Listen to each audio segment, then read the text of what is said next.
Welcome back to the International Scale Modeler Monthly News Show. I'm Lee. Today we've got a very special video in the fact that it's our 1 year anniversary on May the 25th last month. We did do a release an anniversary video, but for those of you who haven't seen it, I'm going to do this first before I do anything else. So we're just going to roll this. It's only a couple of minutes long, but I just want everyone to see this. Here you go.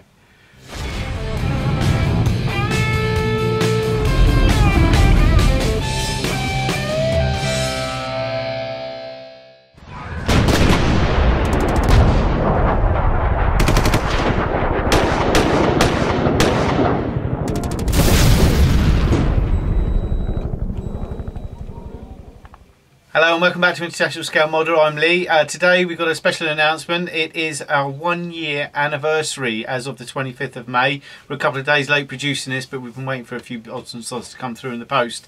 But 1 year already has gone past since we started, Paul and I started International Scale Modeler, and what a year it's been. It's been absolutely fantastic.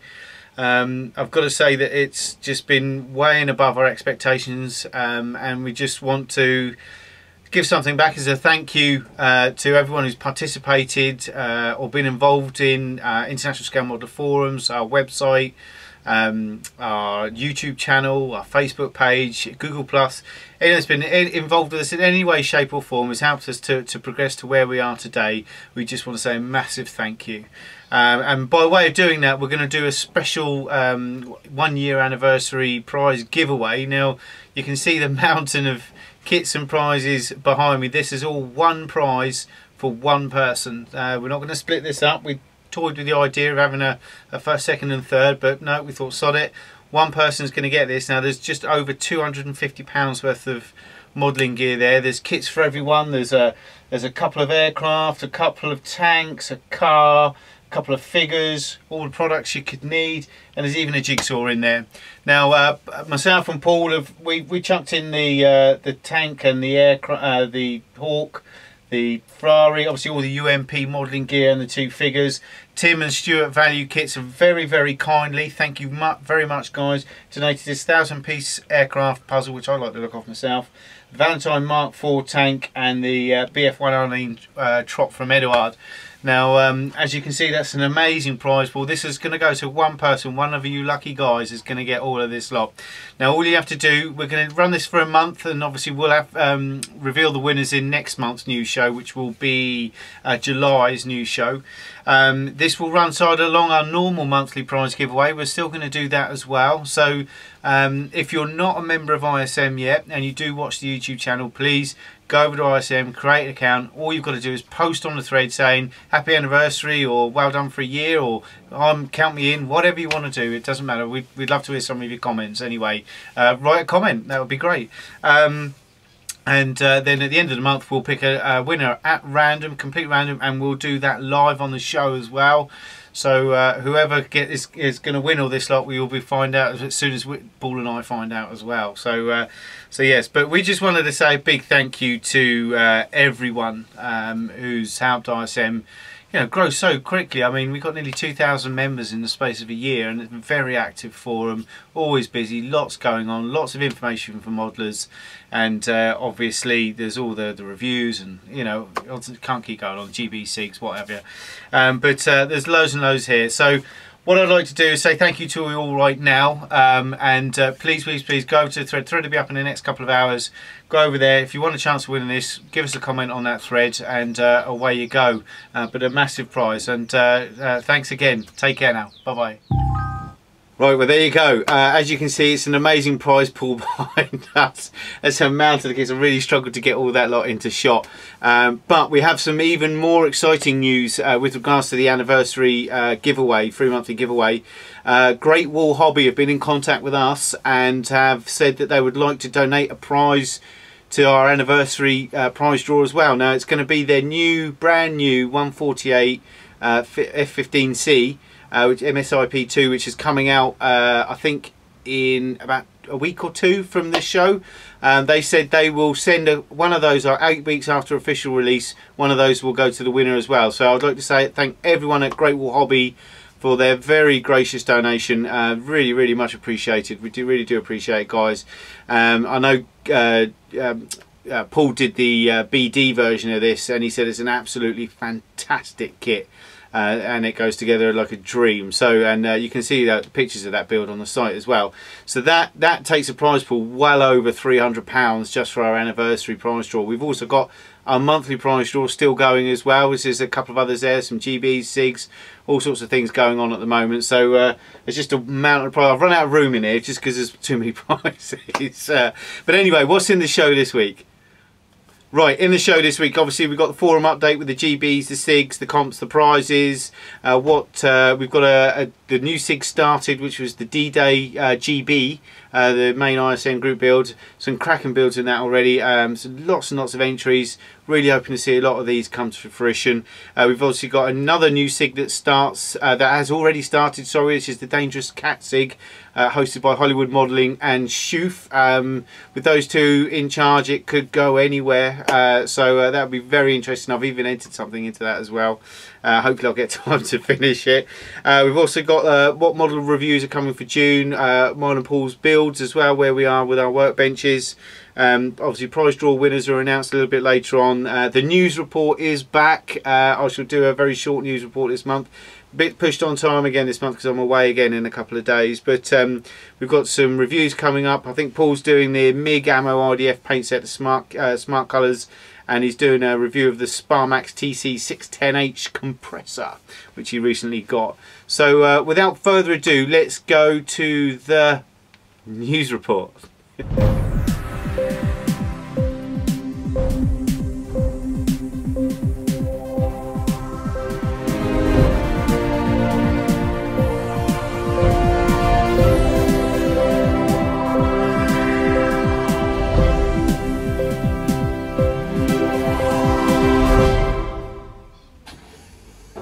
Welcome to International Scale Modeler News Report.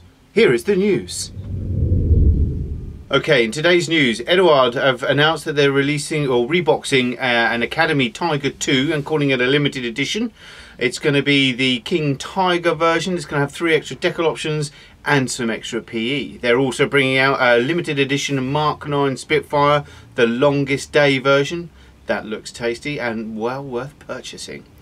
Roden are bringing out a 172 727 Sebelstuffnum of Fagelaxtul, a Selber Selbstuffal il Fafa, a Selber F Fagelstul, a Vomag 7 and 660 MIT 8.8 centimeter flat 36. I'm going to have another go at this.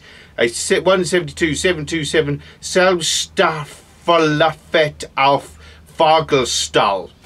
Okay, that bloody thing. Dragon have announced that they are releasing a 135 ISU 1522 BL10 Object 247. That's a Russian thing for release in July. And also a 135 Panzer BF WG3 Ulfs J with Scherzen Smart Kit out again in July.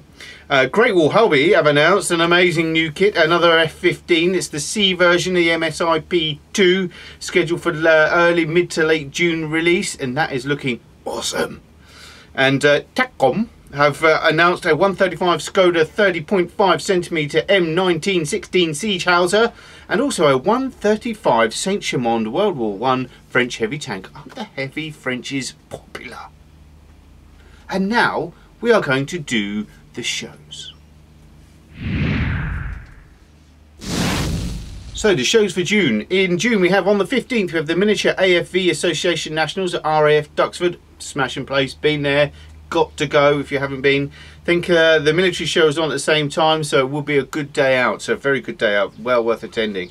June the 21st you have the Summer Model Show at Hackinge Community Centre in Kent. On the 22nd we have the Model Show and Open Cockpit Day at the Midland Air Museum at Coventry Airport.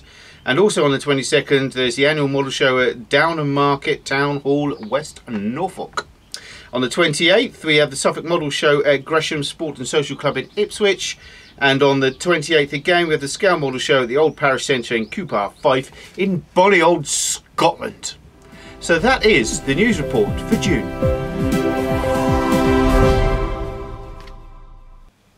Well, I hope you enjoyed that. As you can see, some smashing kits coming out. Really are some good kits coming out very soon. I know it wasn't as cheesy as some, but we will add more cheese.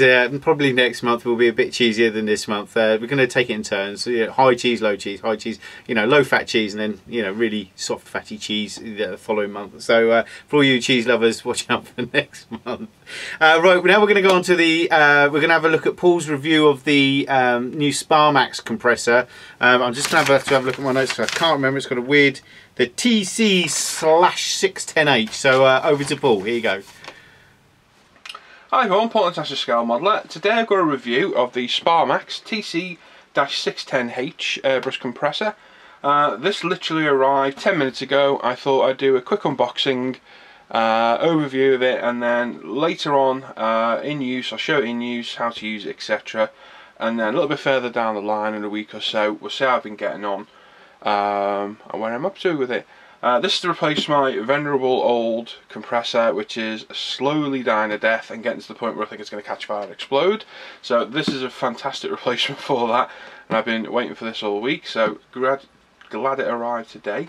Got this again from Martin at air-craft.net. Superb service, very fast delivery, very well packaged. It came in a much larger box separate with this, full of packaging, perfectly protected in its journey.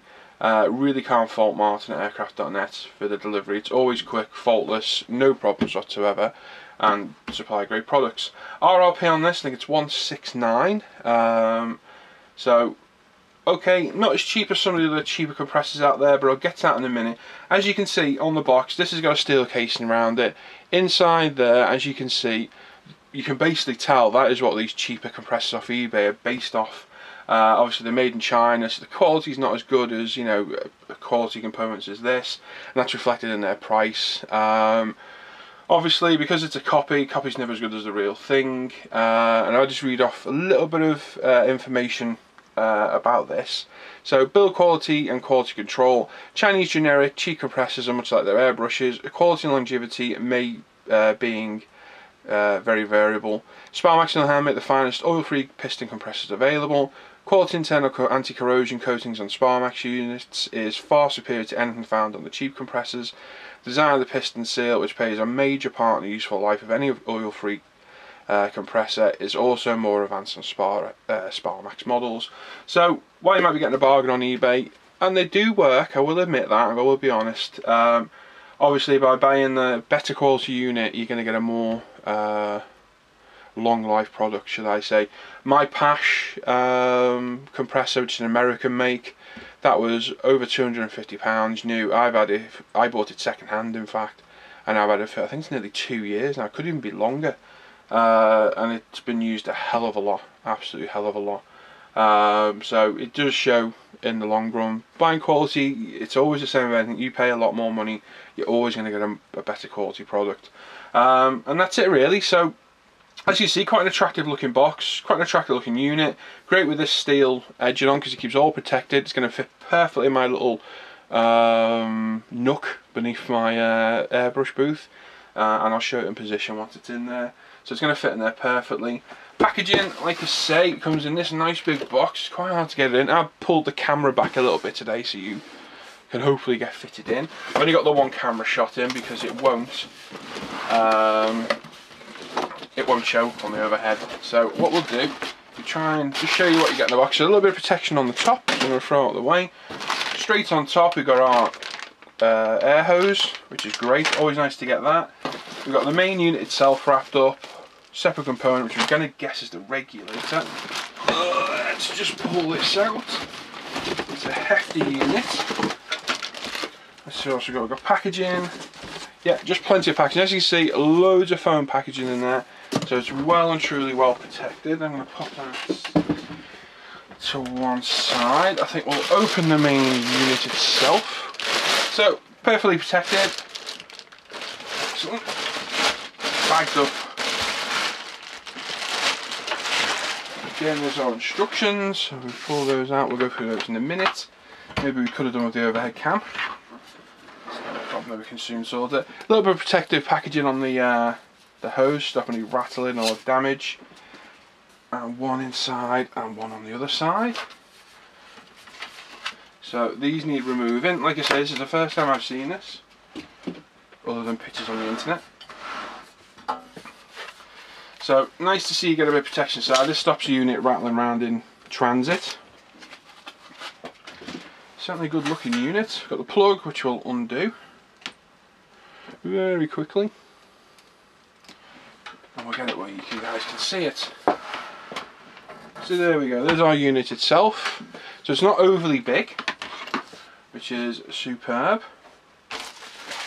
You've also got, in this separate little bag, I am going to guess, is the regulator. Another nice feature of this that I didn't know of, it can actually run 2 airlines at once.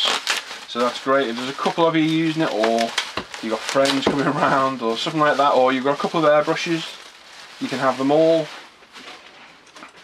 on the one unit. And there's our compressor regulator with water trap, very attractive unit, and our regulator as well. So that will screw on there like so. Don't need instructions, typical blokes, although I would read your instructions before you got connecting stuff up.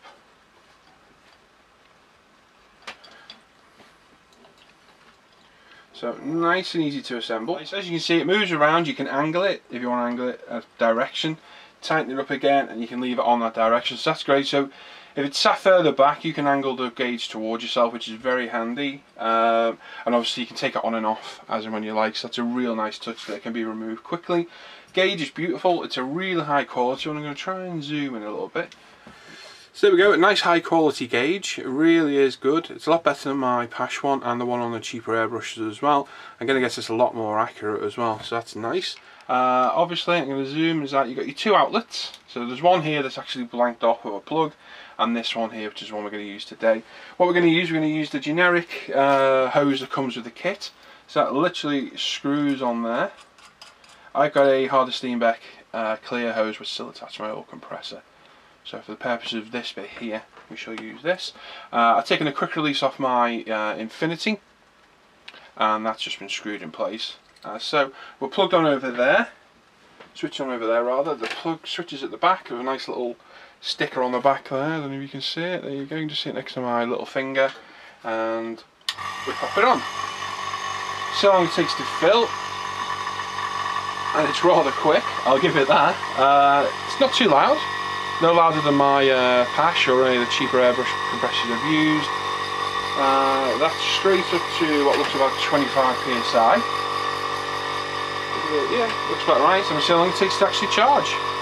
What we'll then do is we'll then vent off the entire air with the airbrush and see how long it takes before it comes back on. There we go, very quick at filling, hell of a lot quicker than my old one. We'll see how long it takes to refill once we're using it. So I'm just going to vent this off. So that is, I'm going to turn up a little bit. So again, you've got your pressure regulator on top with a plus and minus for the correct way. And I guess that's about 25 psi I normally spray at. So we'll see just how long it takes to start up again, and then how long it takes to refill. So I'm just spraying air, there's nothing else coming through. Triggers all the way back on the Infinity. I will just see how long she takes to come on. So what we'll do a quick overview on the bench here, then I'll put it in its home under the workbench. It's going to fit in there beautifully, and we'll give it a test on camera. So there we go, we just come back on, you can hear the click off the solenoid. Stop spraying now as I carried on. And we'll see how long it takes to recharge. I've got a feeling it's not going to take longer. Oh my god, that was quick. That's fantastic. Let's do that again, and I'll actually time it this time. I've got a clock there, so as soon as it goes I'll start counting.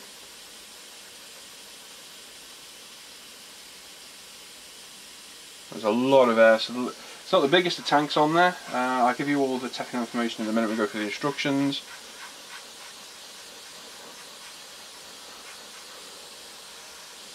No problem there, that gives a hell of a lot of volume of air. It's fantastic. Right, I'll count this to see how long we take. So the airbrush is off. There's 10 seconds. 10 seconds to refill. Awesome. That is really quick. superb. So there we go, there's the basic overview of it. It's a fantastic looking compressor, really nice and neat. The feet look as though, and they are adjustable, so you can spin those out to level it off, which is a fantastic touch. Great with the steel side casing, so it takes all the components inside in case you knock it, kick it with your feet. So mine's right below, so I'm forever kicking mine. To have all the sharp edges by your feet can be a bit painful. This is going to help a lot. Very attractive, looks like it's made of very, very high quality components, which is an absolute, you know, always a beneficial feature of anything you buy. On-off switches in here, just at the back, so it's easy to reach, easy to get to. You've got your vent at the back here. Something I'm going to start doing, which I was actually recommended by Martin, and I will double check and report back, is emptying the tank. I come from a shooting background, using a lot of pre-charged air weapons, which are charged to like 3000 psi. And the normal story of those is keep them full of air because it stops rust, but I think on lower pressure items, I think a lot of people recommend to keep them empty. So when you're not in use, switch it off like so. It's probably going to be really loud on camera. There you go, and that is then totally empty. Then over time, you've also got your drain plug underneath. I'm just going to unscrew that hose so I can get a little bit of room. As you can see, still a bit of pressure in there. I'm just going to pop this to one side. I don't want my airbrush damaged. Over time, periodically, and I do it every now and then with my other one, is there's a drain plug. And on this one, I'm going to lay it on its side. It's just here. So you see this silver knob. It's a case of periodically undo this, some kitchen towel underneath, tip her upside down, and after, you know, it's been warm or humid, or, you know, it's been a long time, you are going to get some slightly dirty water out of here because the condensation collects in the tank, and over time it does collect. So what you want to do is get that water out before it starts corroding anything or causing problems. Obviously this thing being a high quality unit, everything's going to be coated, but you still don't want water with compressed air or any sealed surfaces because it does no good at all. But that's really easy to do. Once a month, take it out, vent it off, give it an empty, and that's going to, you know, really increase the longevity of your item and of your compressor booth. Your compressor itself. So like I say, cracking looking unit, not too big, a lot smaller than my old one, a lot more compact. The regulator looks a lot higher quality, and it looks like it's going to be a superb bit of kit. So what we're going to do now, I'm going to get this off the bench. Instruction book itself, I'm going to guess, is multilingual. On the back, I've just noticed, Harder and Steenbeck. So whether these are owned by Harder and Steenbeck, I don't know. Again, something I'll look into and report back on. If they are, that's going to be great because it's going to be fantastic support and backup. Instructions, this is German, so we need to find the English part. Fault table, there we go.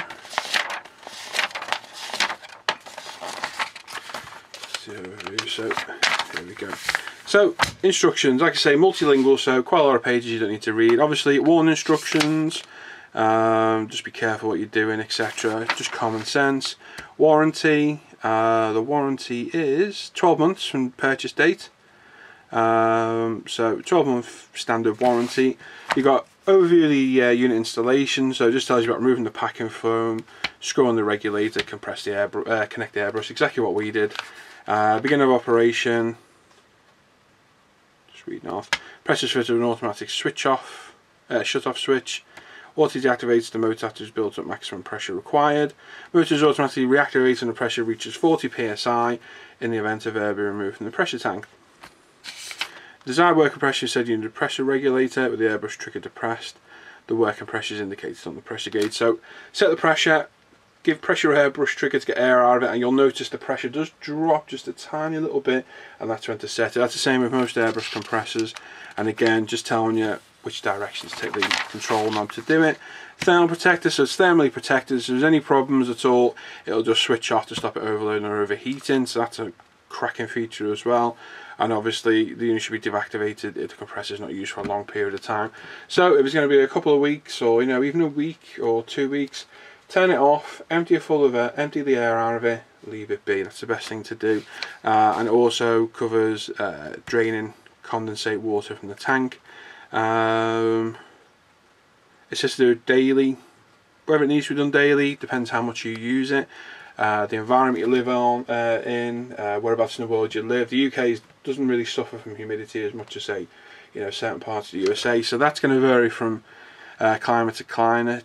And that's it really. So just tell you about the moisture trap again. If you see it, and again if you're in a highly humid area, you need to do that more often than you would in the UK.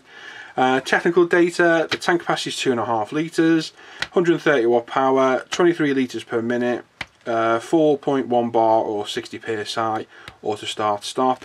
It weighs 7 kilos, so it's not overly heavy, and it's 53 decibels, so it's not that loud at all. Probably sounds a lot louder on camera because this picks up sound like you wouldn't believe. So it's really not noisy, and the truth will be in the usage, because I'm used to hearing my old compressor on camera. So when we're in its new position, we can actually hear what it sounds like on camera, but we'll get to that next when we move over to the spray booth. There we go. Right at the back we've got a fault table, so if something's not working properly, it'll give you possible causes and a remedy, so that's always good as well. And that's it really, so not overly complicated instructions. Obviously there's a 610, I think there's a 620, which is big, its bigger brother. Do you need that bigger one? To be honest, I'd probably say no. I think it's a bit of overkill. And as you can see, that's the unit there without the casing on, and obviously you can see where the cheaper compressors get the look and idea from, and it's basically copying this unit. This is a much higher quality unit, and I know I have recommended the cheaper ones on eBay. For the money they do work. I will admit, I'm not going to lie, I'm very honest in my reviews. This is a better quality unit. I've owned one of these cheaper ones, and while they do work, they leak. They sound really ropey after a few weeks. So while they do work and they are cheap, they're more of a stopgap to the permanent solution. If you can afford to get a quality unit like this, it's going to last a lot longer, give you a lot better usage, and serve you really well in the long run. So that's it. So what we'll do is I'll go and put it in the position where it's going to live, and we'll go over to the spray booth. We'll have a little spray in the spray booth, see how it performs, and go from there. Okay, so I've had the compressor now for just under a week. It's been in position right under here where it lives. Fits in a lot better than my old one, because the old one was just uncased, so it was really bulky, stuck out, didn't really fit in the corner properly. This thing, as you can see, because of the shape of it, it just slots straight into a corner, faultless, absolutely perfect. I've used it a number of times, clear coating, airbrushing, putting washers on. I've been building my P51 Mustang, finishing off parts on the ME 262, did the landing gear last night. So I've used it at least a dozen times over that week. It's proved quiet, reliable obviously. Pressure gauge takes a little bit getting used to, because I'm used to 2 bar increments, and these are 4, it's not 2 bar, 2 psi increments, and these are 4 psi. So that's taken me a little bit getting used to, just because I've had the old one for so long. It's taken me so long to get used to it. So what I've done, I've pulled it out of position, put it on the floor to my right. We've got the camera just there on it, so obviously you can't really see anything, but you can see the actual compressor as it works. Hopefully it won't prove too loud, because obviously the cameras pick up the sound ridiculously, and it's not loud at all. It's a lot quieter than my old one, I personally think. And all I'm going to do is going to clear coat the top half of my 262, because it's ready for decals. Using my Hardestein Ultra with a 0.4mm needle. Camera's a bit further back than normal, because the way I got everything set up with the lighting rig behind me on the compressor, it doesn't all fit in, so it's not the best angle. Obviously you're not really, here to watch me airbrush, you're just to see the compressor in action. So if I just get it to fire up, because obviously I have to put the spray booth on whilst I'm airbrushing, and you can hear just how loud it is or how quiet it is. And there you go, it's not too loud at all. Obviously the camera's going to accentuate it quite a bit, but once it's in position under the counter, it really does muffle it a lot. It comes off about 10 seconds, and there you go. Goes off, we do that again, we just get the pressure to drop again. Like I say, just to refresh itself, I counted in, it is roughly about 10 seconds. 2.5 litre air tank, so it does hold a lot of air before it needs to come back on. And I got the pressure set at about 24, 26 psi. Hopefully you can see the pressure gauge. I can see it on the screen. There we go. We stop, let it fill up, and look, like I say, it's about 10 seconds. It'll click off again. So we're going to be clear coating this with Alcalad's Aqua Gloss. It says don't shake, and I've got to tell how I'm bloody shaking it. Like I say, we've got a 0.4mm needle in this. Just going to put a little bit too much in. Pressure boost's going on. Unfortunately, I won't spray without it.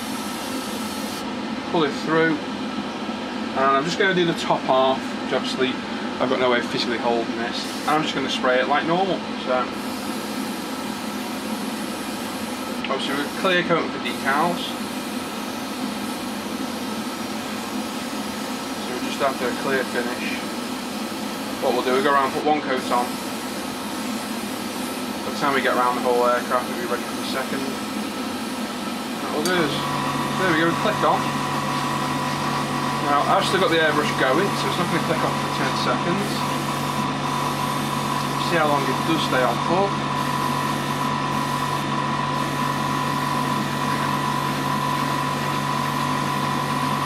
It will go off in a minute. There you go. Next time it comes on, I'll count it. I haven't got the trigger pull fully back on this, so it's not getting full pressure air, but it's still getting a fair old bit. So next time it comes on, I'll count it. We'll see just where we're at. That's great. Nice bit of stuff just landed on the clear coat. Thanks for that.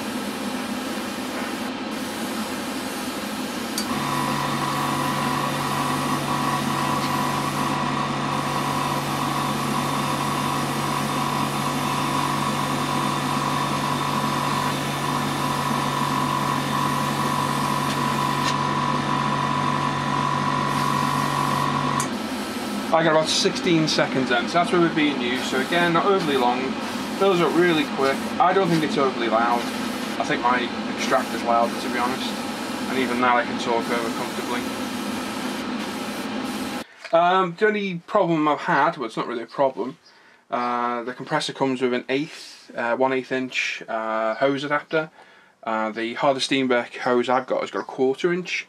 Now the hose that comes with it is 1/8 inch and it does fit on straight away and fit straight on the airbrush, but I've got a quick release on this, as you see here, and I've got the clear Harder Steenbeck air hose, and it does have a 1/4 inch connector to it. So I just spoke to Martin, he directed me to the correct adapter. It was £2, so only a few pennies.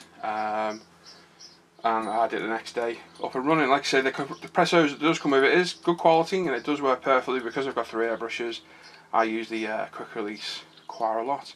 So like I say, I've only had it a week. A little bit further down the line I'll report on it on one of the news shows, let you know how I'm getting on. But for the money, I think it's absolutely superb air compressor. A lot better quality than some of the Chinese ones, which are copied off this one. So it does show through in the quality. Like I say, quiet, reliable. The gauge does take a little bit used to with those 4 psi increments, but you soon get used to it and you know your marks. I only really use 2 marks, and that's 25 and 12 psi, so you tend to know where they are anyway. And other than that, not a problem at all. Somebody else did say who's got this that the on-off switch is a little bit awkward to get to, being at the back. At the front would be better, but the way I've got it positioned under here, it's side on, so I can see the gauge. So I can reach both ends anyway, and as you can see, you can angle the gauge and the regulator to the angle you want. So as it's sat like that, you can physically see the gauge. That's a nice touch as well. I do like that. And one other thing I've done as well, I put a little marker on the plus and the minus, just so I can see it under the dark desk, just to see which way it is, down, up and down. So overall, very impressed with it. Seems to be a top quality unit. Hopefully it's going to give me a few years service, lots of well, more than a few. And like I say, I'll report on it further on in a couple of months on the news show to see how we're getting on. So there we go. Sparmax TC610H compressor, superb bit of kit. Like I say, I got it from martinaircraft.net. If you've got any airbrushing needs whatsoever, I'd get all my airbrushing stuff off Martin, and I have for a long time. Anything you need, he's got. His prices are fair. Free postage if it's over £100. Cracking guy to deal with and speak to. I know a lot of you guys have dealt with him. So if you need anything, especially on these compressors, I highly recommend this. Superb bit of kit. Go to the air-craft.net website, have a look, and if you're stuck at all, send Martin an email or give the shop a ring and have a speak to him, and he'll help you out. So there you go, guys. Hope that's helped. Like I say, I'll be back in a couple of months and I'll see how we're getting on with it along the line. And that's it. So there you go, my review to the day, and I'll catch you guys later. Thanks, Paul. As you can see, Paul thinks that's a useful bit of kit. Just to let you know, I have got a compressor on the way as well. It's a bit different than Paul's. I've gone to slightly upmarket with my compressor, and I've gone for an oil filled silent one. So hopefully there should be a nice big review for one of those next month. They're more of the top end of the compressor. If you've got a bit of money spare, then they're seems like they could definitely going to be worth it. But I should do an unboxing from start to finish on that one as well, so look out for that next month. So next we're going to go on to the ISM GBs and SiGs. Right, we've got a new our main ISM forum GB started on the 23rd of May, runs to the 12th of September. It's the D-Day 70th anniversary GB. Now this is obviously a main one for us. There's a lot of entries so far, some really good entries, some really different ones as well. I've even entered my Eduard Spit, which you'll see a little bit later on. I've been trying to build that ever since I bought it a year ago and it came out, so the perfect excuse, and I'm really going to crack on and make sure that I do finish that GB as well. But obviously same rules apply as per every other GB, mainly just to have fun, and as long as it is anything that is involved in D-Day or the following 6 weeks afterwards usually is probably a good theatre, because most things landed and support stuff landed a couple of days later. But you can choose Allies or Axis, it doesn't matter, but as long as it was involved in that 6 weeks, then you're well in. So really, can be quite open really. There's a lot there that you can choose from. This is obviously sponsored by Models Are Go, so thank you John and Mandy. Now the prize is, if you can see them in amongst this lot, the first prize is the Eduard BF11G2 in 148, the weekend edition. That's the first prize. The second prize is an Italeri C119G flying boxcar. Very interesting kit. I haven't had a look in the box at the moment, but that is going to be, there's going to be reviews of both of these in the next month, obviously. Third prize is the Grumman, Tamiya Grumman 148 F4F Wildcat. So 3 excellent prizes there, and obviously as per usual, it's not just the end result, it's the thread as well that really counts. So it's nice to see that a lot of people are actually taking notice of that, and their threads are getting absolutely amazing, and it really is making our job hard to judge them. So really looking forward to seeing that SiG progress, the GB even.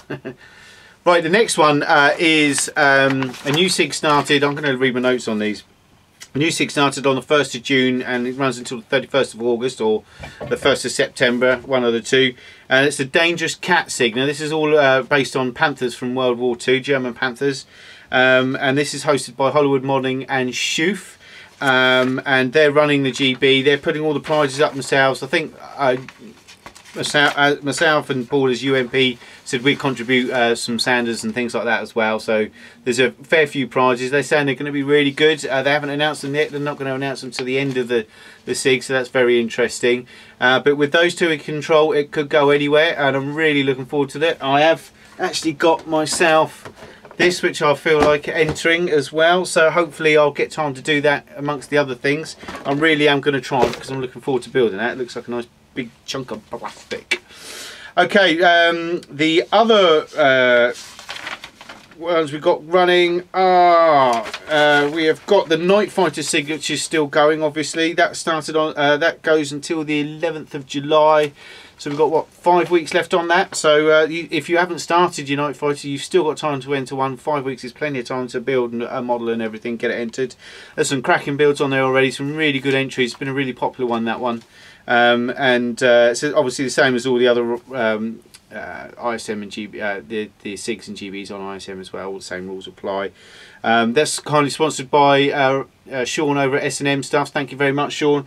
First prize gets the German Panzer AK modulation set, which I've done a newbie's review on from start to finish using those paints. It's on our YouTube channel somewhere. With second place we've got the Life Colour Rubber Shades & Co Black. I'm going to get one of these kits. It looks really nice. Lots and lots of different shades of black for your dark aircraft, tyres, engines, all sorts of things, very useful. And third prize, something a bit different, is a pair of lockable tweezers. So we might chuck in a set of sanders to go with that as well, or some PE places or something, just to make third a little bit nicer as well. So that's coming along. Let's say 5 weeks left on that, so you've still got plenty of time to enter if you want to. We've also got the 100 Years of Bombers GB, which actually finished. We've had the reveal vid, and I'd like to say well done to the winners, which was first place was Ben 123C with this, absolute beaut. And then we had second place was DB Miller with this one, an excellent build. He did some monumental amount of work on that, getting rid of all the raised panel lines, changed them to recessed and everything. So great job on that, DB, well done. And obviously third place was to Rocky 996R. Again, loved his build, very clean, nice build, and really lovely thread as well, with lots of information. And as you can see, their models are top notch, and that was obviously spotted by Models Are Go. They won some cracking prizes. They're all out in the post. They should have received them by the time this video goes up, actually. So well done, guys. We've also got the long-term GB still running, which is civilian vehicles and anything non-military really. You can have anything in that, race cars, emergency vehicles. You know, that's got 2 months left. That goes until 31st of July, so you've got 2 months left on that if you want to enter that. Still plenty of time to enter that. If you've got, I mean, I've got this Ferrari myself, and I've got a Lamborghini, and if I had time I would enter one of them for sure.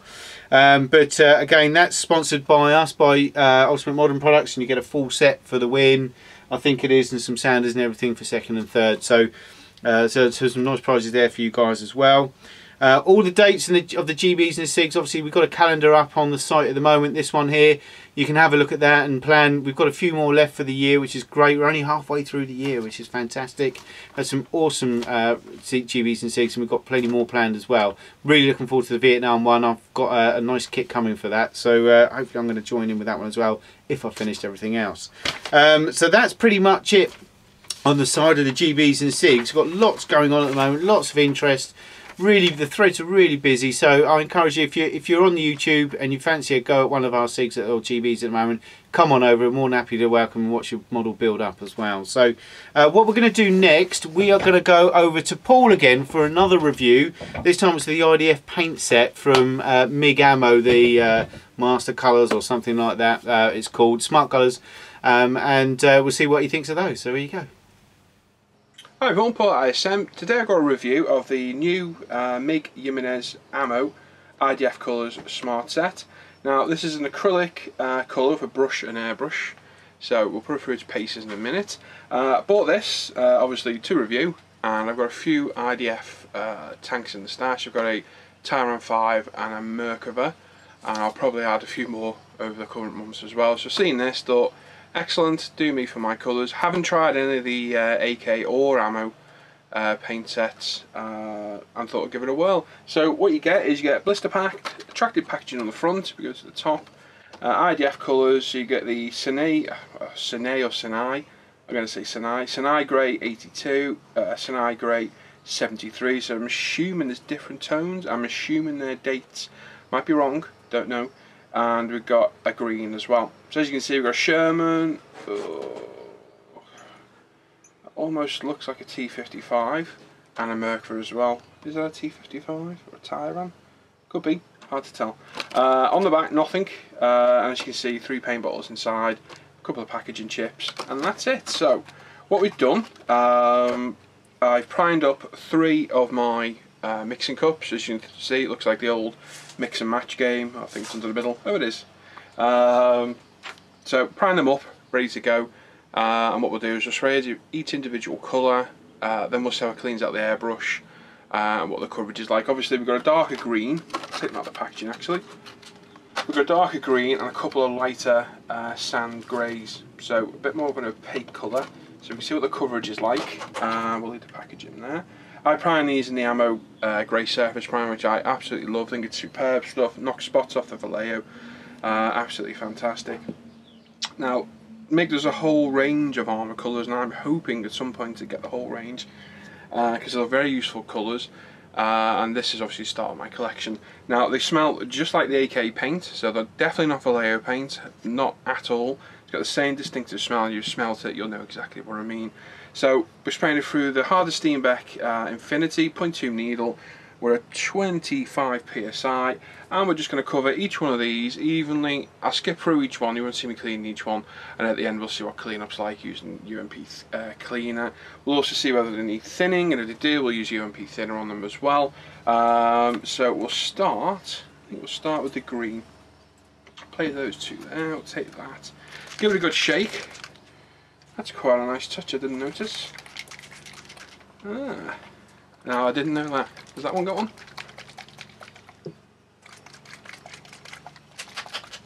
it would appear not. These ones have got a mixer, and for some reason the 067, the sand grey, doesn't have a mixer. These two sound like they've got ball bearings in, but that one doesn't. So whether it's missing, I don't know, that's a bit strange. But anyway, it's got a ball bearing in for mixing, which is great. That's a nice touch, because Vallejo can be a little bit finicky in their bottles, and they are similar bottles to Vallejo. So that's a nice touch. Straight out the bottle. Looks as though it's already pre-thinned. It's your typical 17mm dropper bottle. I do like that touch of putting the shaker in now. That's very good. Don't think they're going to need thinning. I'm not going to put the extractor on because we've got my door and window wide open. So let's see what they go down like. Just going to spray it on nice and thin, as I always would. Build up the coat. Now that sound tells me the airbrush is struggling a bit, so I am going to thin it a tiny bit. I'm just looking on my colour chart for the AK.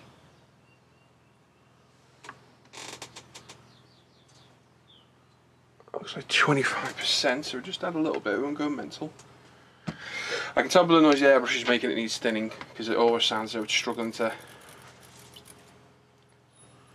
get the paint out. And always remember, if you put your thinner in afterwards when you've mixed it, give it a little blow back, just to blow the paint up from the bottom.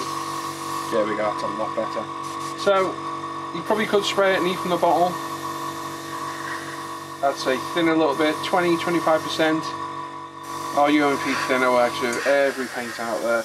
Coverage is very good. Obviously I'm going to compare this to Vallejo because they are very similar to Model Air, although they're totally different paint. You can tell by the smell, they are totally different. Vallejo Model Air suffers terribly with clogging, so that's what I'm interested to see, and that'll show with changing colours. But there you go, there's the green. Great coverage, very fine pigment because you can't see any grittiness on there. Fantastic, so some superb coverage there, absolutely fantastic.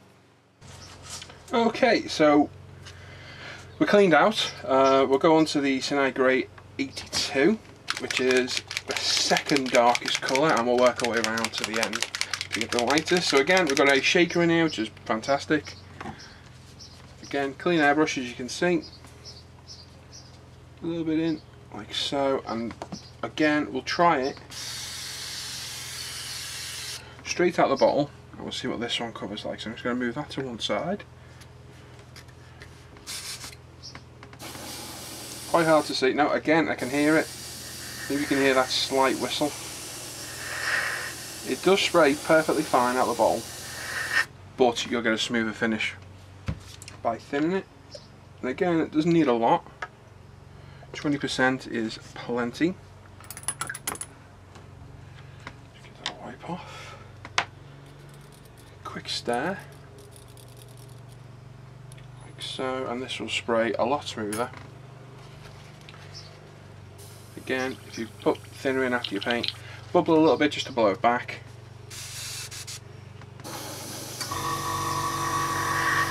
Much better. Sadly we managed to get a little bit of thinner to spit when I was backflowing it, so ignore that, we'll blow that away. Try and cover that up. And again, definitely better with thinner, a lot smoother. Obviously, the thinner the paint, the thinner your coats need to be. Just drying this off with air. And again, dry super fast. And that's a real nice shade of paint. Fantastic, real nice coverage. Still wet there, we dried off a little bit.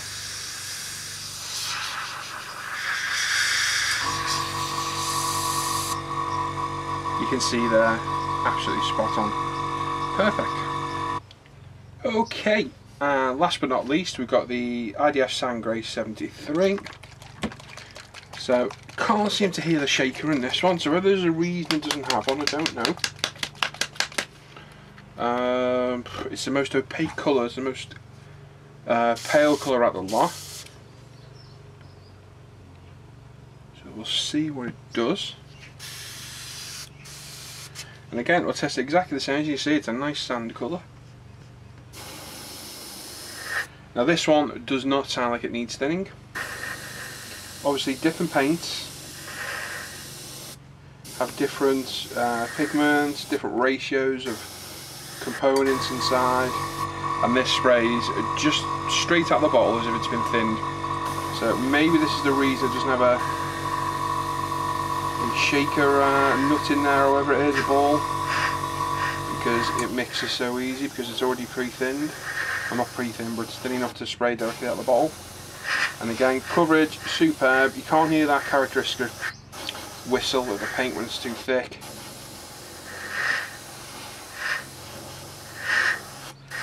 And again, dried off of there, and that's a beautiful colour. Real nice sand colour. We're well impressed by that one. They spray beautifully, nice and smooth. Like I say, the other two need thinning, so you can tell by the noise. But I think they're marked as being both brushable and airbrushable, so obviously they need to be a little bit thicker to allow that. But they spray absolutely fantastic. I am really interested in collecting the entire range of these. You guys know that my paint, and they are fantastic. Primarily armour colours, although he seems to be venturing into aircraft colours as well. And I'll put money on, yep, that's dry already. That was probably sprayed, we've been filming for 13 minutes, so it's probably 10 minutes ago. And I can put my finger in that and it doesn't leave anything behind whatsoever. This one, exactly the same. And this one, should I? Sprayed 2 minutes ago? Yeah. Bone dry again, and I literally sprayed that 2 minutes ago. Doesn't even left a fingerprint behind, so just like the AK primer, it dries super quick, and that's the reason why I like it. Now as you can see, clean up time, I clean this up each time as I've gone, just a little bit of UMP thinner, and I clean every paint exactly the same. I put cleaner in, give it a brush round, just with a normal number 8 size Humbrol paint brush, all around the edge, all in the bottom of the colour cup, give it a twist. Oh, there we go, wipe off what we got left. Put that down, I then backflow, tissue on the infinity cap, blow black. Now, once you've done this, do not spray this back through your airbrush. Tip it away. Give the airbrush a wipe around the edge, because obviously you spill paint over the edge. Well, I have anyway, I'm forever doing that. Clean it up. I then like to give it a wipe inside, like so, and as you'll see, the colour cup is spotless. All we've got now is the remnants down the bottom.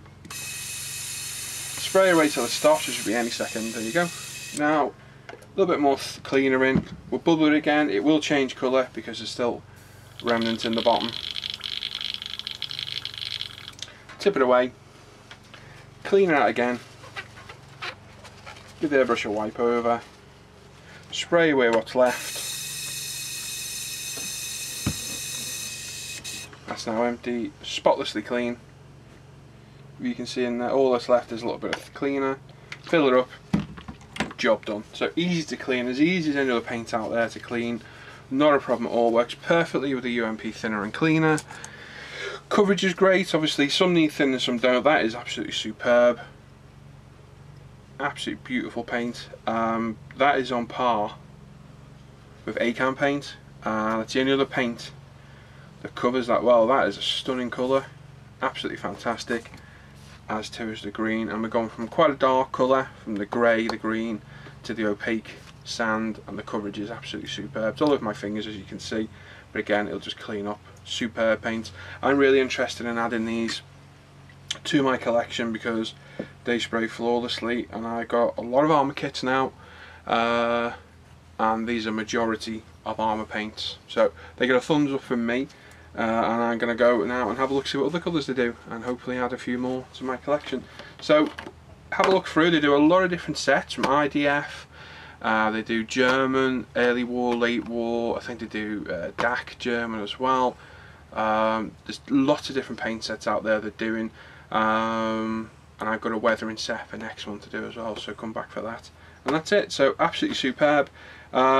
Tim, a value kit is where I got this from. If you go and speak to Tim and you're an ISM member, Tim is offering 20% off all the Mig range of paints and weathering products. So go see Tim on Value Kits. Just put Value Kits into Facebook, contact Tim Green, tell him you see my review and that you're after what you can get you, and just say you're an ISM member so you can get you 20% off.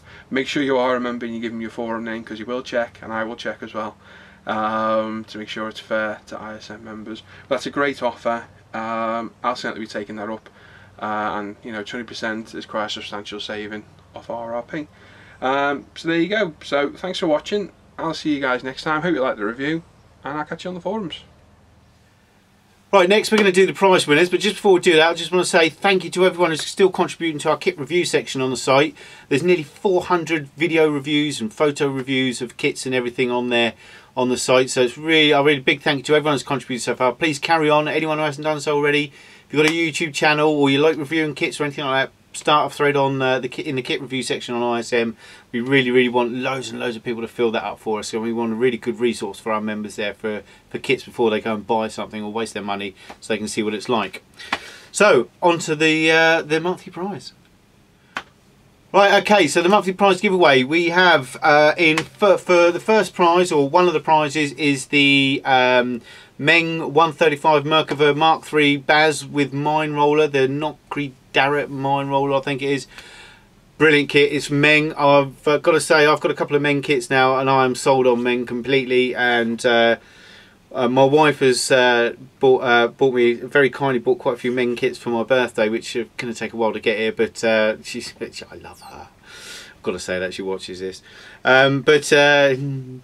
Anyway, so the first prize is the Meng 135 Merkava Mark III Baz with the mine rollers, smashing kit. So lucky winner, and the winner of the Meng 135 Merkava Mark III is 5 Craven.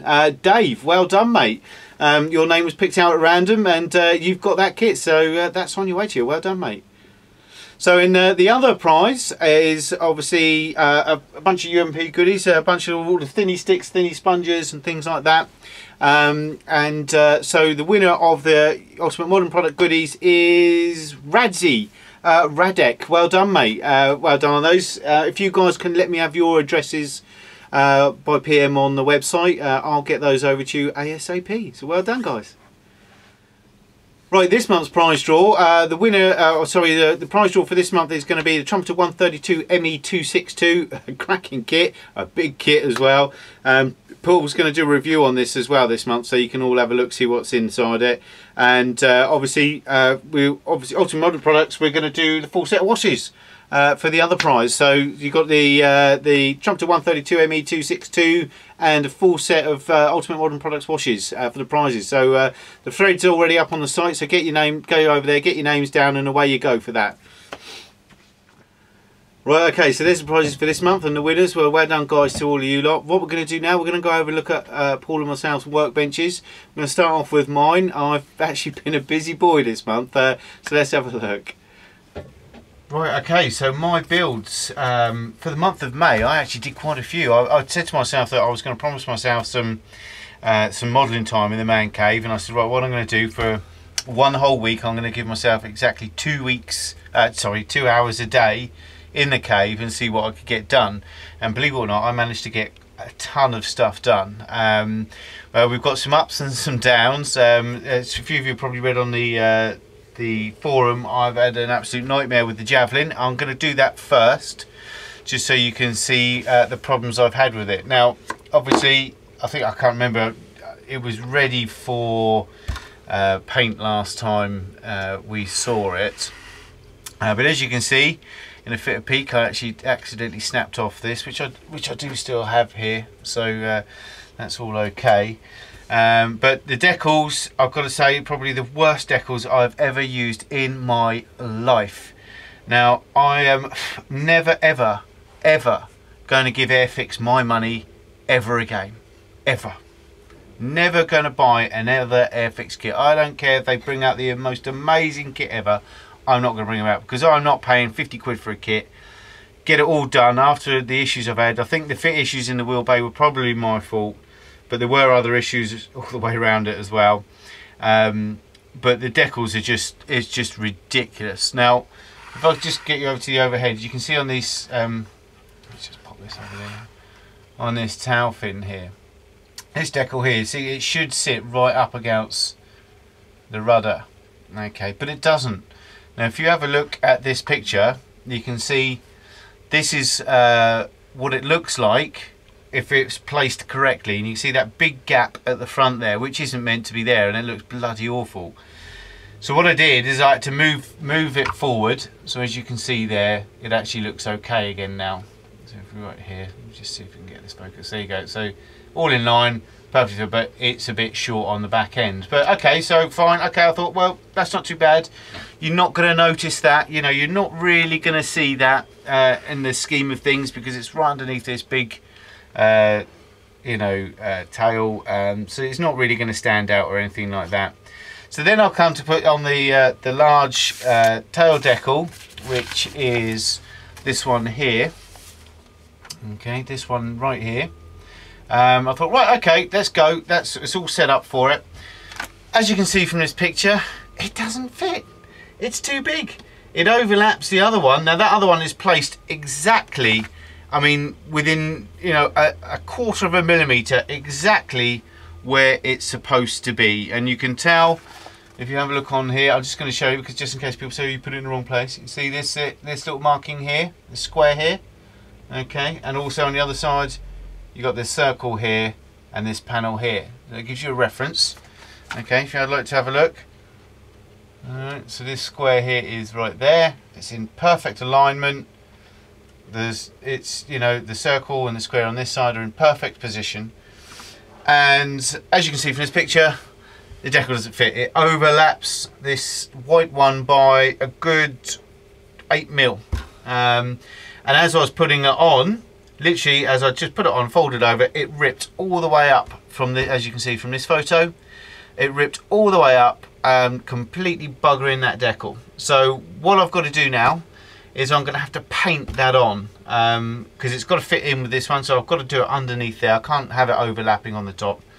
So that decal is going to have to be painted on now, which brings me to the roundels. And the roundels, these decals are probably, as I say, they will not conform. If you have a look on the underside here, this is all done. Okay, so let's have a look, bring it in so you can see underneath. These have had 7 coats of micro sole and micro set on there, and they're still really bad. Now, I don't know if you know on my models, but I always cut the panel lines with a scalpel so that the decal conforms to the panel line. So when you put the wash in, you know, a lot of models you see the wash stops when it gets to the decal. Well, this way, when you put it in, you cut the panel lines into the decal once it's dry, obviously, and then when you put the microsole on, the decal will conform to the, you know, panel line. So then when you put the wash on, you got that you know, panel wash all the way through all your decals and everything, so it really looks the business. Now this decal went down okay, or parts of it did, as you can see. Just bring you in a bit here. I don't know if you're going to pick this up, but as you can see, it did conform here. Now that's the only part on the whole aircraft where the decal has conformed. All the way rest along here, not conformed. Again, it's had several coats. You can see for this roundel. Now this all, the first time I micro set this dot, it didn't have any bubbles in it at all. It was totally flat. It was perfect. I thought, oh great. So then what I do is I wait till it dries, and once you put the decal down, I wait till it dries, then I cut, and then I put another layer of micro set on, and it microsole, and it'll conform into that, and then you're all done. Quick spray over, Bob's your uncle. But no, will not conform. And I've put so many coats on there now, that decal must be really brittle, and it's just not working. There's lots of little holes in there where I've tried to get the you know, the problems out of it. It's just not happening. So unfortunately, and that's the same on both sides as well. And then I went to put, I thought, well, what I'll do is I'll do the rest of the decals anyway. Now these again, these haven't conformed. They won't conform to the panel lines. Now these are reasonably thin, I think. And then you've got this roundel at the front here. Now this is the same on both sides. I'm going to zoom you right in for this so you can see it. You see this lump here? Okay, this is where it's on this surface and it's not shaped to go on this surface properly. I'm going to turn it over and you can see it's exactly the same on the other side. So I've got some work to do on that. Again, it won't conform. None of the decals will conform. You got the under tank decals, they won't conform. Nothing, none of the decals, you can see where I've snapped that, look, gutted, absolutely gutted. But as you can see, you know, nothing whatsoever, none of those decals are conforming. And you know, you can say that Tamiya decals are bad and all that lot, and they are. Well, Tamiya decals are hit and miss, but this is just really, really poor. Now I know this isn't my fault. There are some, it does conform sometimes on these no step lines and things like that. It's some of them's conformed, some of them hasn't. So I really don't get what's up with these decals. I mean, it's like these tower ones. All of these decals I've cut across the panel lines. Sometimes they conform, sometimes they don't. So I'm really, really disappointed in that. So I'm actually going to have a break from that because I'm really angry. That, you know, you get all this work, you go through all that blood, sweat, tears. It's been on the bench a long time, and you know, through not being able to do it through time and that. But you get to the point where I'm all revved up, ready to do it, and your decal's going to. Now I've got to mask all this up, paint it, and obviously the other thing you've got is I've still got to put the decals on the wings. Okay. Now this is very funny. Now on these decals, as you can see here, alright, you've got the holes for the vortices, okay, the vortex generators, okay. Now you think, oh, that's excellent, that's brilliant, that is really, really good, well done Airfix. But then you line them up, okay, you line them up, or whichever way they're meant to be, I can't remember which way they're meant to go on now, you line them up anyway, and unfortunately, as you can see, that's about where they sit, okay. Now underneath there, right in the middle, there's this little noggin here. Let's bring you again, see if you can see it. Okay. There's this little noggin here, and that's even worse than the vortex generators. Okay, it's massive, it's big, it's clunky. No hole in the decal for that though. So you're going to have to split your decal. You're going to have to cut your decal to go over that. So the only way to make that look pretty is basically put your decal on, cut the decal away from that, and then paint that bit once the decal's on. So, and you've got to get, you obviously got to match your red as soon as possible, as close as possible. So I can't see that working somehow. I really am very disappointed. I've got to say, I really am angry with Airfix. You know, to do that and then not do that, I mean, it doesn't make sense at all. The other way would be to file that down right at the beginning, but if I'd have known about that right at the beginning, then I probably would have just taken that down for ease. So I'm gonna have to paint these on as well, which again is a bitch, and I'm probably going to pull these off, paint them on, and I'll pull these off and paint them on as well. So all the roundels are going to be pulled off and I'm going to paint them on. And I think after this kit I'm never going to do these lines again. These are always going to be painted from now on. So I might become an armour modeler just for the ease of life, but it really is very disappointing. It's so close now, as you can see, to being done, and you've got those extra bits and bobs. So that is the Javelin. So I am going to put that away for a month or two. I'm going to hide it so I don't have to look at it, because it makes me angry just looking at it. It really does frustrate me. So I'm going to put that away for a while and take a step back from it. I mean, just to give you an idea of the amount of decaling that I've done on there, that's the stencil sheet. I think you can see it overhead, there you go. So you can see how many decals, that's just stencil data. Let's put that the right way for you. Okay, so hundreds of decals I've done already, and then you've got this one as well, and then you've got a load more obviously. All those decals I've done, and painted it, blah, blah, blah, after everything, and then you get that sort of problem. Really, I really am angry with it, but there you go. So that's the Javelin. So now you all know. On a happier note, I actually had a finish. I went into my when I tidied up, I had a bit of time while the gloss was drying on the Javelin, and I went into my tub of doom and I thought, well, see if there's anything in there I could finish. And there's this little fallen nut that I forgot I had. This Airfix kit, unfortunately, but it actually went together really, really well. Decals on this, not a problem at all. The decals on this are lovely. So I thought I finished off. I'd already painted the silver, so the silver was done about over a year ago, I think, when I bought this. Over a year ago. I bought it when it came out, so I think it's a lot longer than a year. But it's been in a tub of doom for all of that time. Because I stopped doing 172 basically. So I thought, well, okay, well I'll do a bit of work on it. So I did all the orange decals, weathered, and everything like that. So as you can see, it's come out quite well. There's photos of it on the website, which will show it off better, obviously. But what we've done is obviously it's a good masking lesson, this aircraft, because you've got to do some really fine masking all the way around it, as you can see. It comes out really well, I think. It's a lovely little kit to build. Just a tiny bit of nose weight you have to put in there, but because it is a bit of a tail set, but if you just put a tiny bit, it should be fine.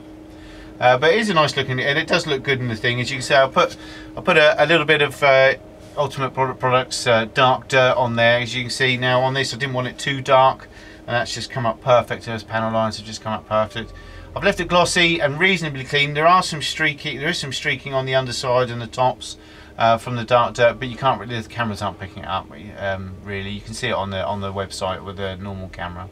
But as you can see, nice little build.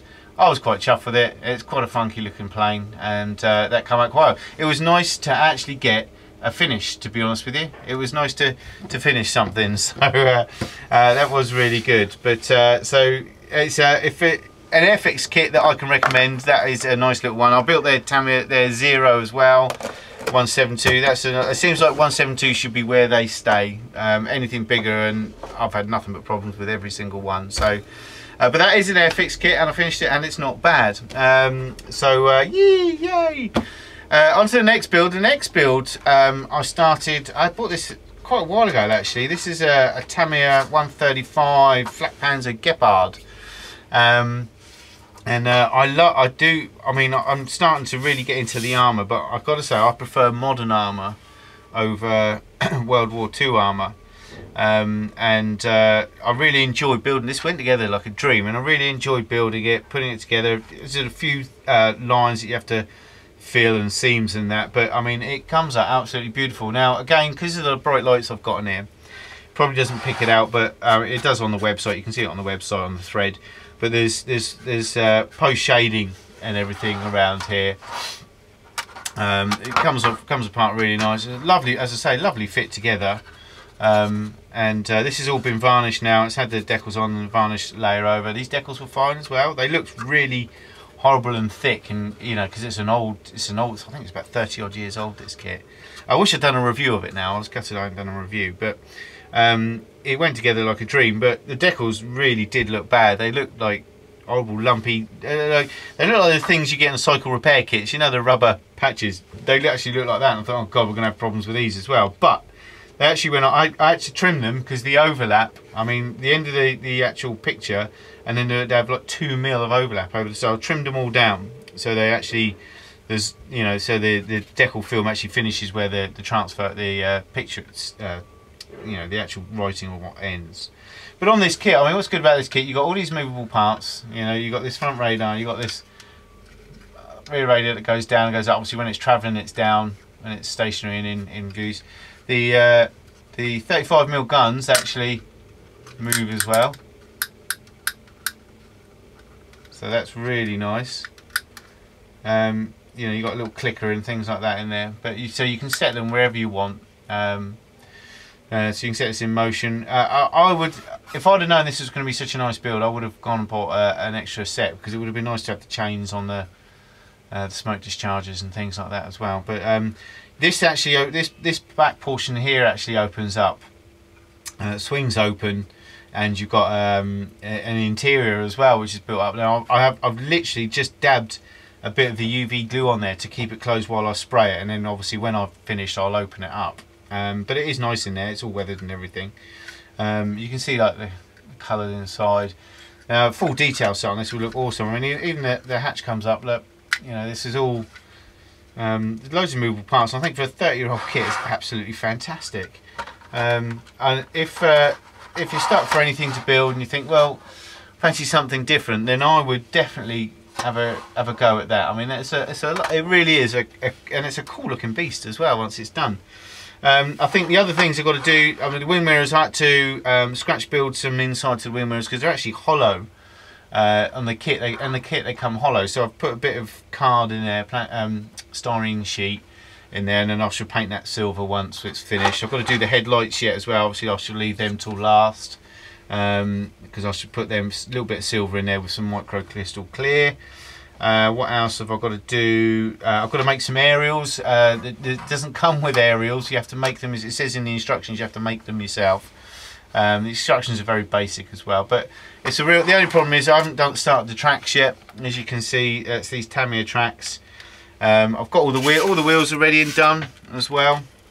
As you can see, they're all ready to. I've got to do a pin wash first. Paul's told me to do a pin wash and not one of our normal washes. So I should do that, then I should work on the tracks. I've got some reference photos. I'm not going to make it really muddy. Everyone keeps saying make it muddy, but I'm not going to. I'm going to make it dusty, so it's been out on practice, out on its, you know, just out of base and on practice somewhere else. Obviously there's a fan area here which is covered up. That's got to come over. That looks really nice in there as well. Just see the rear lights and everything. Oh, it looks very funky. I've got to say, it's a lovely, great looking kit. It really is. And I'm probably going to finish that, have a crack at finishing that this weekend. So I've got to do a pin wash on it, do the tracks, and then I'll pop the wheels on and quick spray with it'll be the UMP light dirt on that, which, you know, it's more of a dusty effect, which I think you can see in Paul's video. So that's that. So that's three already. And I've also started doing Eduard's Spitfire for our D-Day group build. So this is being built at the moment. I've started this. What a beautiful kit! I've got to say, I've only just started the cockpit and everything, but I mean the quality of the way the cockpit's gone together. Let's have a look, see if I can zoom in here. Okay, as you can see, really very nice. I mean that's standard. That's standard for kit. That's no extras or anything like that. You get a little PE sheet and everything, you know, very tiny as well. So I'm just building this up, but the only thing is you've got to put half of the cockpit together like that, then spray it all, and then you glue the other half too, which is a bit of a shame because these days most of them are all done in their own tubs and things like that and just slot them in. But still lovely detail. I mean, really superb detail for moulded. So that's pretty much ready for paint now. As you can see, just little bits like this and stuff, you know. But that is all ready for paint, so I'm going to start painting that this weekend as well. So I want to get that cockpit done at the weekend, because then it's just a case of putting the plane together. It's a tiny plane, so it won't take long. I almost forgot. I'm just going to slide this in because I actually forgot about this. But this is another build I finished. Actually, I didn't finish it in time for the SIG, but it's the Easter egg plane build. Now I did the Raptor F22. I love these little egg plane kits. I think they're smashing, and they're great fun and nice diversity. They build up well, and you can do whatever you like with them. Really, they're that funky that you can just go mad on them because it doesn't matter. You can let your imagination run wild. I mean, Dominic from Retro Kit, who sponsored the SIG, he's got a site online, Egg Plane Masters, I think it's called, on Facebook. Oh, definitely worth a check out if you like these little babies. And some of the things that people do on there are absolutely amazing.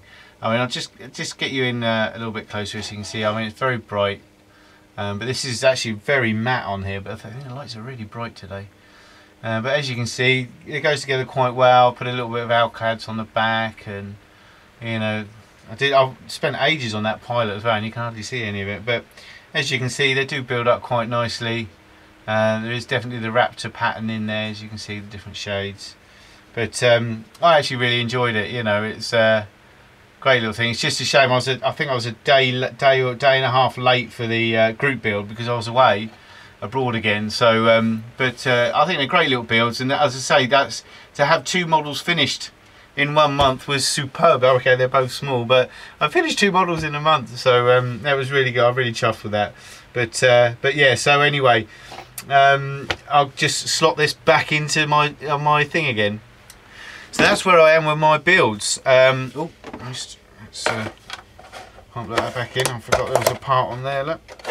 So that's where I am at the moment. I don't think I've got anything else on the go. Oh yes, I'm just about to start. Look at me. I'm just about to start this for the Dangerous Cat SiG as well. Not got any extras. It's going to be straight out of the box. It's going to be a nice kit. I'm not going to bother reviewing it or anything because it is an old one again. But so I'm going to do that for Shoof and Hollywood Modeling's kit. So I'll hopefully get started on that this weekend as well. Oh no, I won't this weekend. I'm in Menorca, so I'm away for the weekend. So it'll be next week. I'm going to take a day off next week and just battle on with all of these. And I'm really enjoying being out in the man cave again. It's nice to get some time out here. Apart from bloody Airfix, you can all sod off. I'll tell you, I'm not going to buy another Airfix kit ever again. I refuse to give them any more of my money. And I'm sorry, I know we have a lot of Airfix lovers, and you know, I'm the same. I'm quite nostalgic about Airfix. I've got loads of Airfix kits. I am quite nostalgic about them because obviously they were the first kits I did, and it was the first kit I did when I got back into the hobby as well. But I just can't warrant giving them any money when you know the quality of the other stuff that's out there at the moment. You know, it just they just don't. You know, it just seems like they don't care about their customers. You know, even though their customer service is brilliant. You know, when you're missing a part and something like that. But anyway, that is my bench for this month. So back to the show. So there you go, that's mine. As you can see, I have actually managed to finish a couple of models for a change. It's got to be, I think there's 3 for the year, so that's not bad for the first 6 months. But yeah, so I've been busy. I've really enjoyed having those 2 hours every day and making sure I did those 2 hours, really strict myself. So what I'm going to do is I'm going to do an hour every single day of every day of the month, and I'm going to try and fit that in. I work from home anyway, so but I'm ever so busy at the moment. But I'm going to try and fit that in at some point. I'm going to sit down for an hour every day and do something. I think next I'm going to hit that Gepard next. I really want to get that done because I love that kit. It really is a nice kit. If you want a different kit, go and get that kit. For a 35-year-old, it's brilliant. Anyway, we're going to go on to look and see what's happening with Paul, his builds and his workbench at the moment. So over to Paul. Thanks Lee. So my little section of the news show. What's happened this month? Busy with builds. 262 has come on leaps and bounds since it was started. Not far off completion, probably another few days of work and it's done. You'll see it in the compressor review and you'll see it in a minute we go to the desk as well. She's ready for decals, undercarriage is being done. Got plans for a weathering set which I'll go through in a minute as well. Corsairs built, ready for paint now, ready for prime next video. The F15. Fuselage together, again needs sanding, seam, that'll be ready for primer very soon as well. Plan to get one of those each videos of the Corsair and the F15 out over the next 10 days or so. And I finally got to start my Tamiya 132 P51 Mustang, which is fantastic. That's for our D-Day build. Look forward to building after such a long time. It's great to get it going. Cockpit's built, again you'll see it in a minute when we go to the workbench. Very happy with it's worked out, it's a stunning kit to build. There's at least 4 or 5 of us building the same kit. And Rob's building the Zukimori one as well, so that's fantastic.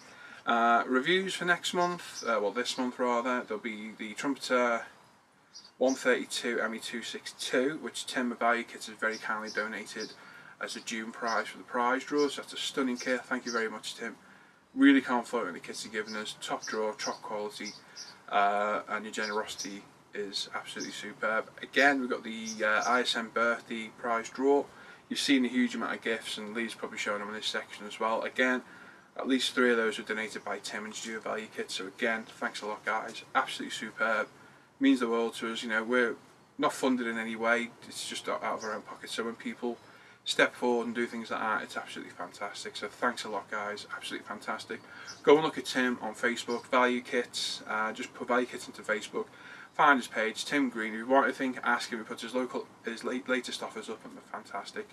Like I say, I've got the review of the IDF colours this month, and next month I've got a Mig aircraft weathering set to review as well. Tim at the minute is offering 20% off for any ISM members, so go see Tim. If there's anything you want, ask him for a price for it. Tell him you're an ISM member, give him your username and he will check, as to will I ever see it, and tell him what you want and he'll sort you out with 20% discount, which is a fantastic offer again as well. And judging by the paints I've just reviewed and this weathering set, it looks to be top quality stuff, absolutely fantastic. Other news for me, myself and Hannah found out we're having a boy, which is great. We've got our first name, which I'm over the moon about because it's the name I wanted to use. Still thinking of a middle name. As soon as we know that middle name, we're announced to the world. Very happy we're having a boy. All the scans look fine and great, so very happy with that. Time's flying by. We're doing a lot of work in the house, the baby's room, buying baby stuff left, right and centre, which costs an absolute fortune, but really looking forward to it. And I made up, it's a boy. Absolutely superb. So that's great.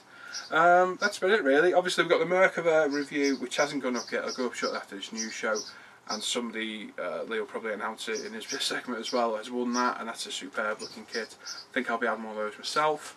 Obviously you've seen the Meng Bradley review in a month. That thing is phenomenal, and there'll probably be some other release at some point. I'm waiting for the FX Typhoon at the minute, the 124th. As soon as I get that, that'll be reviewed. So there'll probably be an impromptu review at some point, and that's it. So that's all my news, so we'll head over to the workbench and have a look at my builds. Okay, so my current builds. Not sure what stage I was at last time with this, but we'll start on my video builds. This is the Great Wall Hobby 148 F15. Superb kit, starting to come together now. Fuselage halves are all together, as you saw in the last video. Cockpits together, we've got the nose to go on still, and just continue with it as we did last time. All I've done since the video is put a little bit of Mr. Surfacer just along here, just a very slight seam, and along the back. These just need taken off ready for the next video. Superb kit. I've done the cockpit so it still comes off like so, just so it saves me having to work around the entire bulk of the aircraft, so that still needs glued in position. We did the intakes inside using plastic hard, as you can see, on both sides, so this allowed for a seamless edge to each one. They still are painting up, and a video will be up end of week, so I think it's going to go out like the beginning of the week, Monday, Tuesday, so hopefully Friday, Saturday the next part of this will be up. Superb kit, absolutely love building it. Like I say, not many seams or gaps, a little bit of filler here and there just in a few places, but top quality kit, absolutely superb. Next video build is the Corsair for E-models. Let's get it over.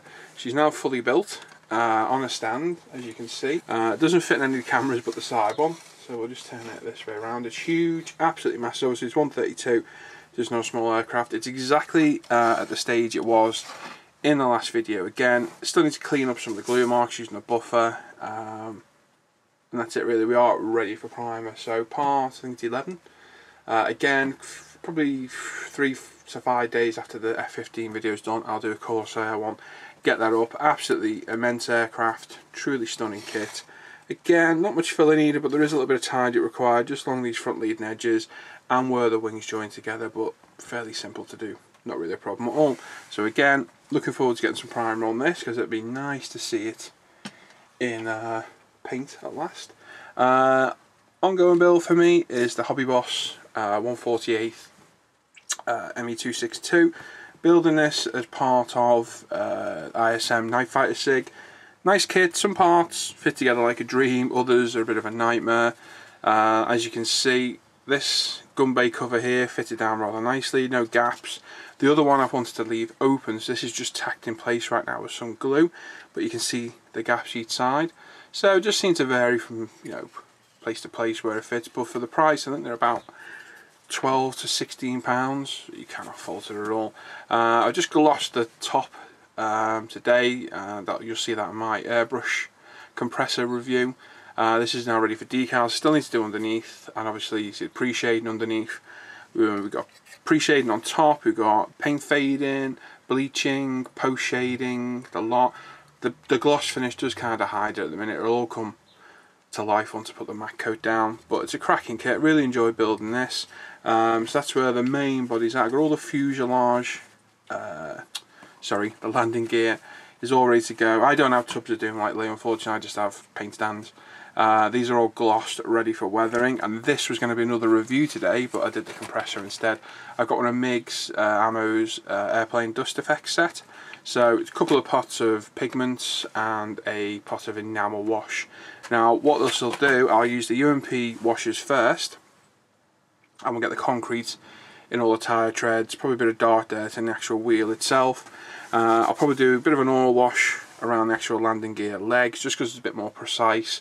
I get just where I want, and then we'll come in, add some pigments, hopefully try and get this kind of effect, and I'll probably do the same kind of effect under the undercarriage as well. Like I said, I did plan to review this month, and again, It'll go in next month's review.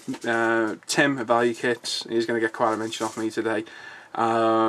He's got the full range of this and he's offering 20% off to ISM members, so if you want some, go and get it. It looks great. I've just tested the IDF colours, as you've seen, or you will see in a little bit, and they spray flawlessly. But yeah, this is all ready to go.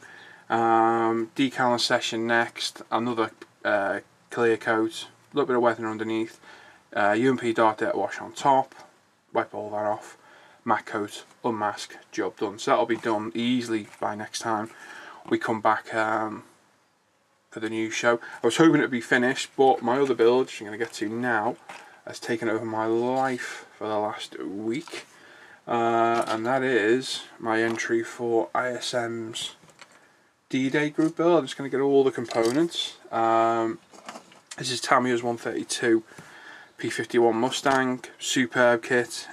Just got the cockpit to where I want it now, just started on the engine detailing, so absolutely amazing. Built out of the box, all bar, a little bit of scratch build. I'm going to zoom in actually, let's have a little look.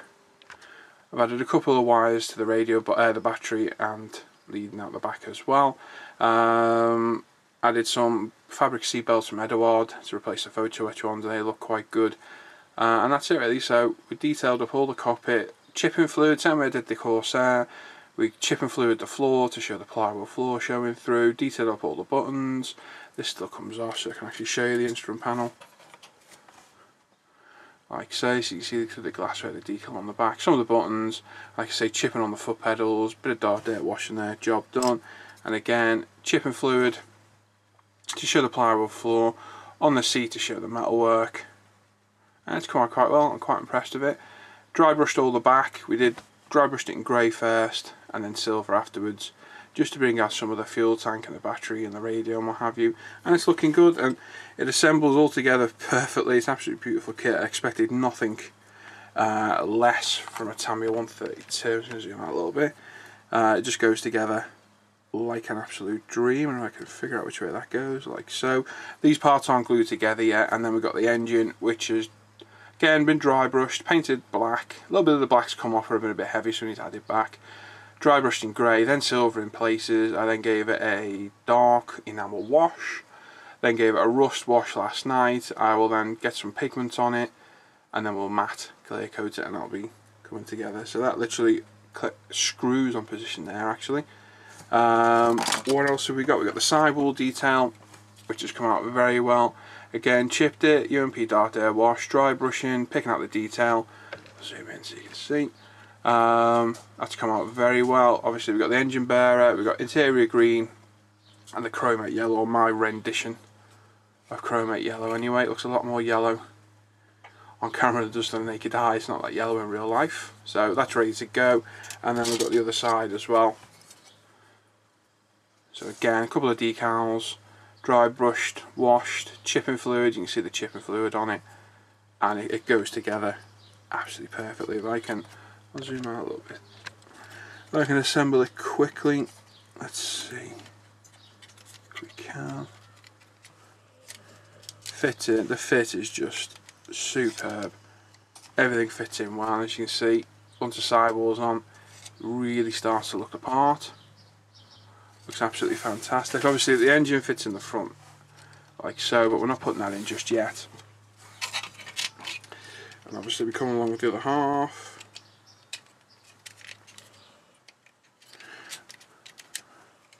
Like so. Fits good. We're going to need a tiny little bit of filler here and there, but nothing major. Obviously we need to clamp these together when they're glued, but it's going to look well.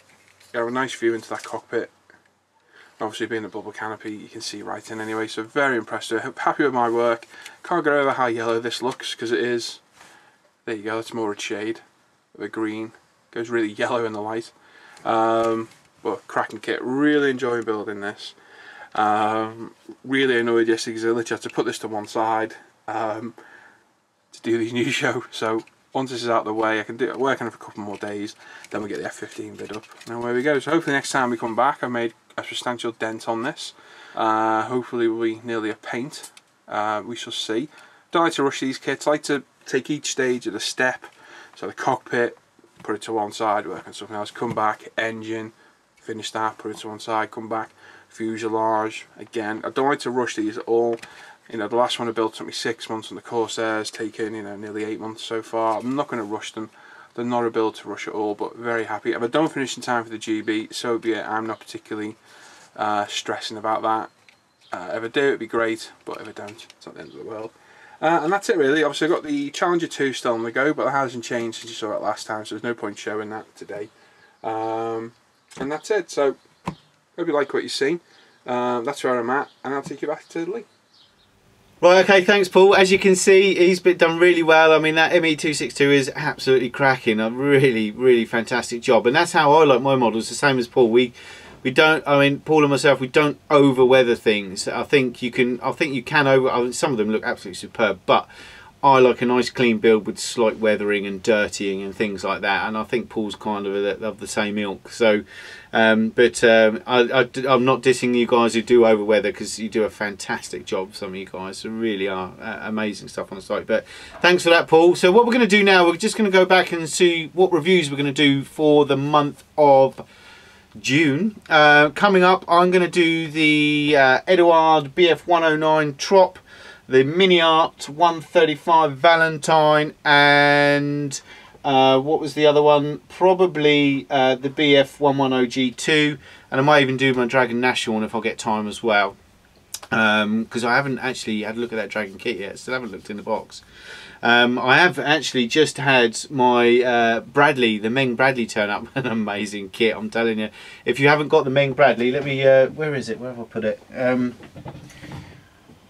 I've hidden it from myself. I've hidden it from myself so that I don't get teased with it every day.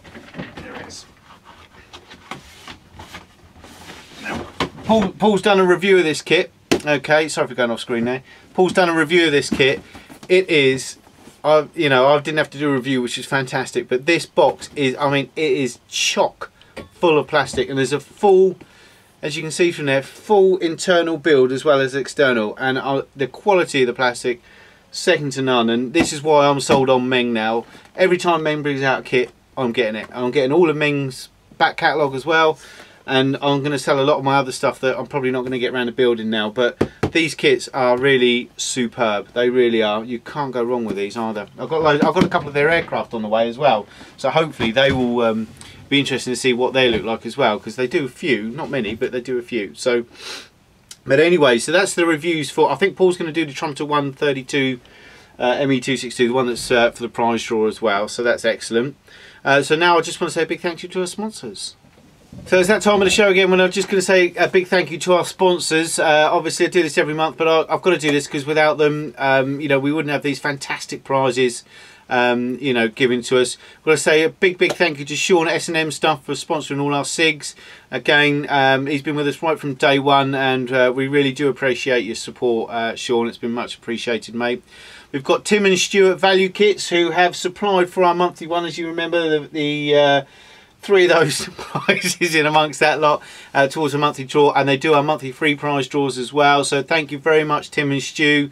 A couple of cracking lads, and there can only be too helpful to you guys. They've got their little Facebook page and everything which they sell through, which is seems to do well for them. So thanks a lot, guys. We've also got John and Mandy at Models Are Go, sponsor all our official GBs and everything. Thanks a lot, guys. Again, they've been with us from day one. Really appreciate your help and support for all this for our first year.